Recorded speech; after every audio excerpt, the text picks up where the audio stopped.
So this morning I'm taking KME 185K, the 1972 350 SL to Historics at Mercedes-Benz World Brooklands for their November auction next Saturday, which is going up with no reserve.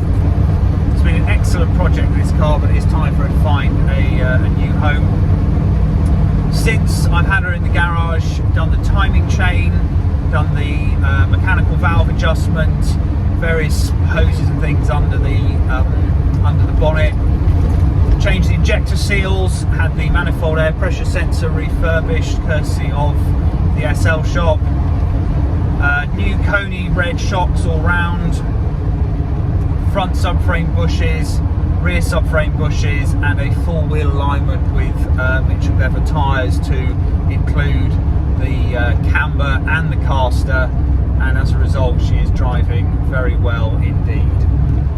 So for the time being I won't have an R107 in my life anymore.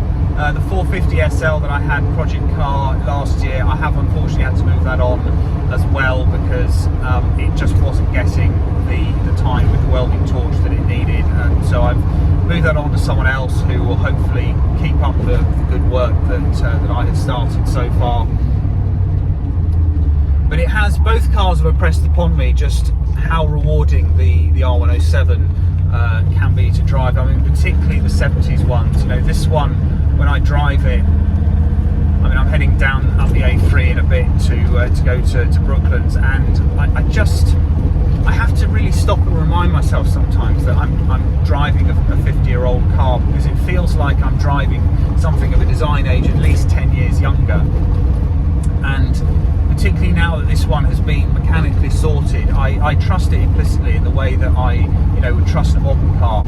You know, I would quite happily this minute drive it down to the Channel Tunnel and set course for the south of France, and it almost certainly wouldn't skip a beat, because the original build and engineering standard of these cars is very high. So although they can be quite complex and a few idiosyncrasies when you're working on them, once you put in the effort and get them to spec as Mercedes intended, they reward that by being very reliable cars that also happen to be very pleasant and comfortable to drive.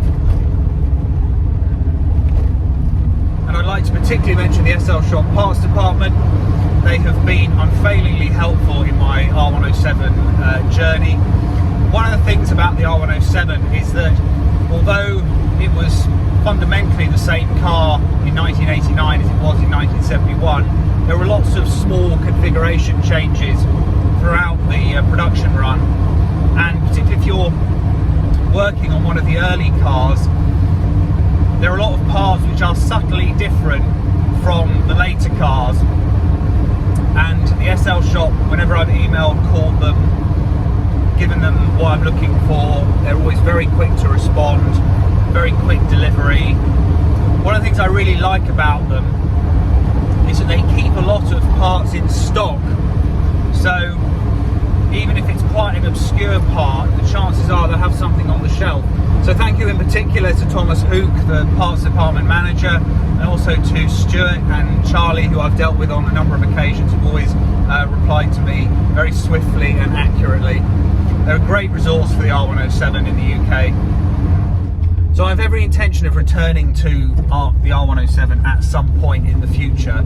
For now I'm going to focus on the Range Rover Classic, because that is a kind of an ongoing project, although I've kind of elevated it to daily driver status. It's mechanically in quite good order now, but it still needs painting, but that's going to be next year's job.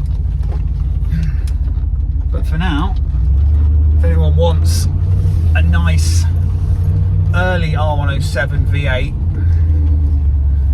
check out Historics auction next weekend.